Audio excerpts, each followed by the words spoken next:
ব্যবসায়ীরা 3 টাকা কামাইলে 4 টাকা চান্দা দিতে হয়। তো আমি আশা করি যে আপনাদের তো এই ব্যাপারে আত্মবিশ্বাস থাকার কথা।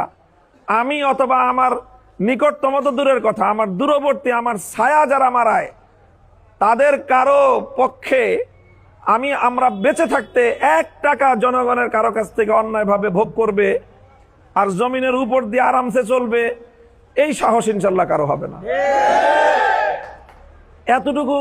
এতটুকু আস্থা আমার নিজের উপরে আছে যে ইনশাল্লাহ আমাদের শক্তি সামর্থ্য সেই সাথে যদি আল্লাহ পাক ক্ষমতা আরেকটু দান করেন তাহলে আমরা সেটুকু সর্বোচ্চ ব্যবহার করব, যাতে এলাকার ব্যবসায়ী যারা বাড়ি বানায়, জায়গা জমি বৈধভাবে যারা ব্যবসা বাণিজ্য করে, তারা সরকারকে রাষ্ট্রকে ট্যাক্স দিবে, রাষ্ট্রকে তারা ট্যাক্স পে করবে, তারা আবার মাঝখান দিয়ে কোনো চাঁদাবাজ মাস্তানকে কেন চাঁদা দিবে?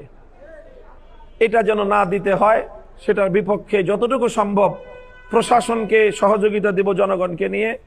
নিজে ব্যক্তিগত আমার রাজনৈতিক যেই শক্তি সামর্থ্য আছে সেটা নিয়ে প্রশাসনকে সহযোগিতা করব। প্রশাসনকে নিয়ে চাঁদাবাজের বিরুদ্ধে, চাঁদাবাজির বিরুদ্ধে, সন্ত্রাসের বিরুদ্ধে আমরা একটা কার্যকর পদক্ষেপ নিব। এটা আমি করতে পারবো।